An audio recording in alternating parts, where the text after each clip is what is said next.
Assalamualaikum warahmatullahi wabarakatuh. Halo, kami dari kelompok 1 di sini akan menjelaskan materi mengenai sejarah terbentuknya negara Liberia.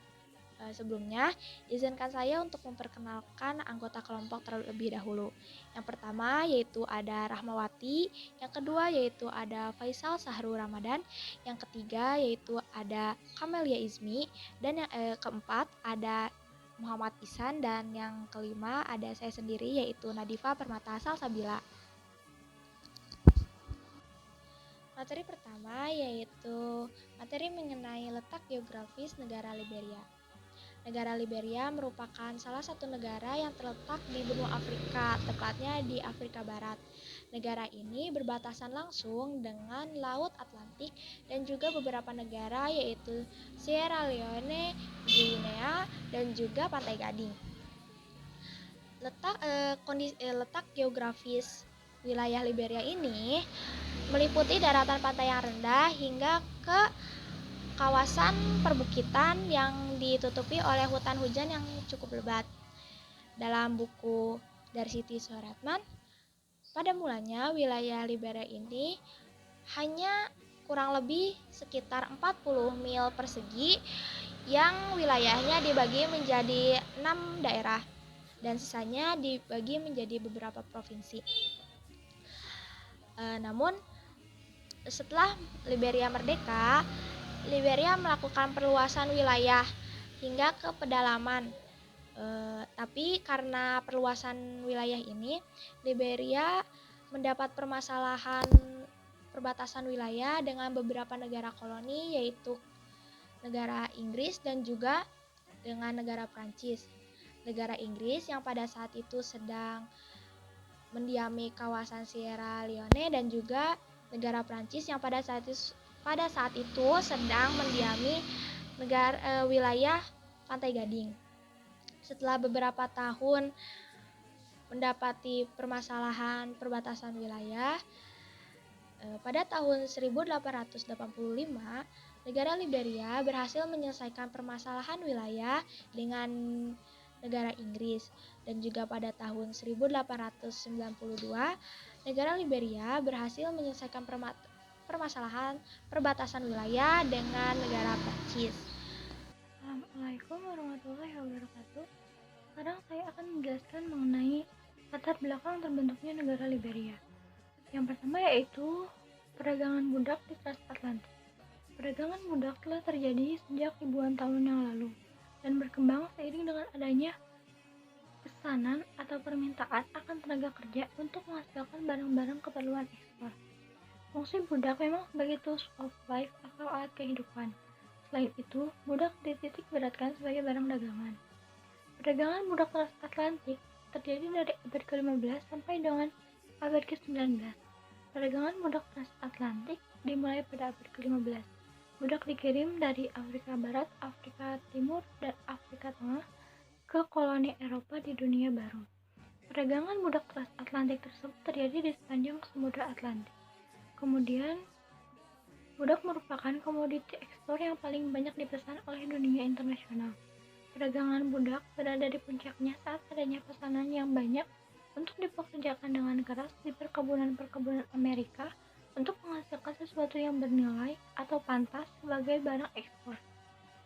Perdagangan budak dengan Eropa terjadi sekitar tahun 1472 ketika Louis de Sequer mendarat di Benin dan mendapatkan izin dari raja untuk melakukan pertukaran emas, gading, dan budak.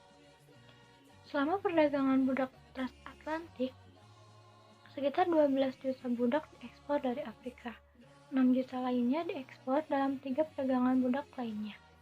Angka-angka ini tidak termasuk dengan mereka yang tewas dalam penggerbekan atau mereka yang tewas dalam perjalanan ke pantai. Lalu, adanya pemikiran dari beberapa negara untuk memberikan kemerdekaan atau kebebasan terhadap budak. Nah, banyak negara melakukan langkah pertama untuk mengurangi budak atau penghapusan perdagangan budak, yaitu dengan pertimbangan supaya mereka yang terlibat dalam instansi perbudakan tidak menimbulkan keguncangan. Inggris kemudian mengeluarkan sebuah undang-undang mengenai anti-slave trade pada tahun 1807. Setelah itu disusul oleh Prancis satu dekade kemudian. Setelah itu pada tahun 1817 dan dunia internasional pada 1890 dalam konferensi Brussels. Selanjutnya, Amerika pun mengikuti dunia internasional untuk turut menghapus perbudakan di negaranya, terkhusus budak-budak dari Afrika. Langsung saja di sini saya akan menjelaskan materi Perang Sipil di Amerika Serikat. Perang Sipil Amerika atau bisa disebut juga sebagai Perang Saudara berlangsung selama 4 tahun dari tahun 1861 sampai 1865 antara Union negara bagian utara dengan Konfederasi negara bagian selatan yang memilih memisahkan diri dari Amerika Serikat dengan membentuk negara Konfederasi Amerika. Perang saudara ini adalah konflik paling mengerikan serta paling mematikan di Amerika Serikat yang menghabiskan kurang lebih 600.000 korban jiwa dan berjuta-juta tentara tewas dan jutaan lainnya terluka. Sebagian besar orang percaya bahwa dimulainya perang sipil ini karena terpilihnya Presiden Abraham Lincoln pada 1860 yang memicu banyak negara bagian di selatan, diantaranya South Carolina, Mississippi, Florida, Alabama, Georgia, Louisiana, dan Texas memisahkan diri dari Union. Dan perang sipil ini secara resmi dimulai pada 12 April 1861 ketika pasukan konfederasi memborbardir pusat pertahanan Union di Charleston. Perang ini berlangsung selama 4 tahun. Pada awal perang sipil kurang lebih 2 juta tinggal di wilayah selatan yang 4 juta diantaranya adalah seorang budak. Bahkan di wilayah utara mempunyai barang yang bisa dibanggakan karena mempunyai uang, pabrik, kuda, rel kereta, dan lahan pertanian dengan jumlah yang begitu banyak. Di atas kertas Union lebih kuat dibanding konfederasi karena posisi lebih lemah. Ini perang sipil menimbulkan kerugian yang banyak dan sangat besar untuk konfederasi. Setelah konflik berlangsung selama 4 tahun, sebagian besar tentara dari konfederasi menyerah kepada Union pada 9 April 1865 di Appomattox Courthouse. Selama perang Abraham Lincoln membebaskan banyak budak dan mengizinkan mereka bergabung di tentara Union sebagai United States Colorado Troops atau singkatannya disebut USCT. Sering berakhirnya perang dan menjelang bergabungnya kembali konfederasi kepada Amerika Serikat, Union menambahkan Undang-Undang 13, 14, 15 ke konstitusi. Undang-undang ini dikenal sebagai UU Perang Sipil. U13 menghapuskan perbudakan di Amerika Serikat.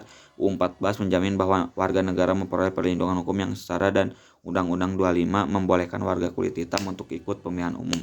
Segitu saja materi dari saya, mohon maaf kurang lebihnya. Di sini saya akan menyampaikan materi mengenai proses terbentuknya negara Liberia merdeka.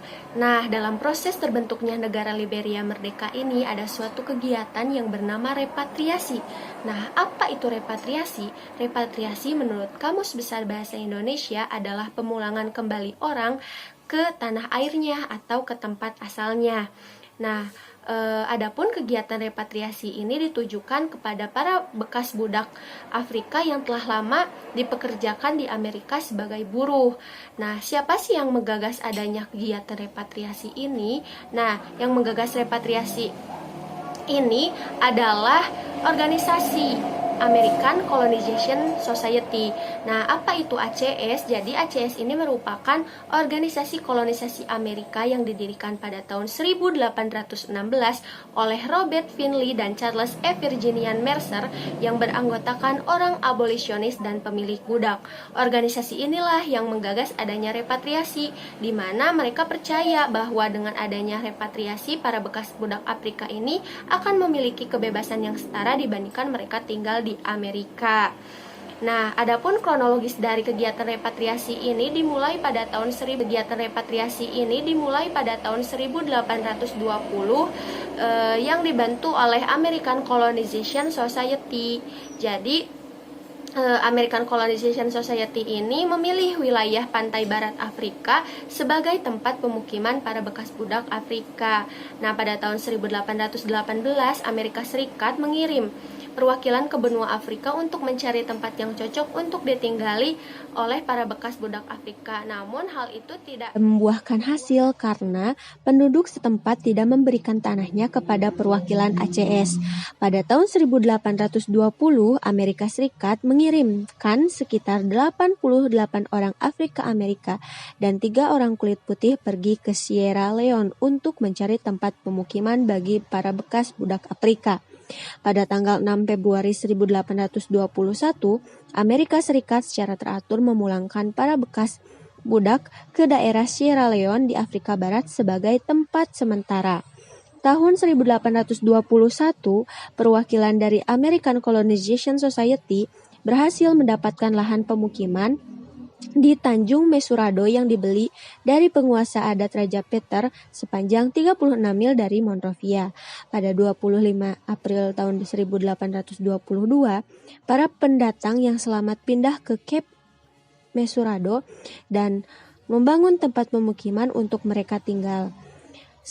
Selanjutnya, American Colonization Society membangun dan mengatur koloni di sana.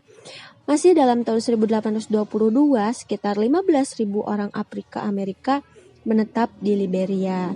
Nah, pada tahun 1847, negara Liberia mendapat kemerdekaan dari Amerika Serikat, kemudian mendapat pengakuan secara diplomatik oleh Inggris dan Amerika Serikat. Joseph Jenkins Robert terpilih menjadi presiden pertama di Liberia. Oke, di sini saya akan melanjutkan presentasi dari teman-teman saya dan saya akan menjelaskan tentang Americo-Liberian. Jadi, Americo-Liberian merupakan sebutan untuk orang-orang negro yang tinggal di Amerika Serikat. Sebutan ini digunakan untuk membedakannya dengan penduduk asli Amerika, yaitu orang Indian.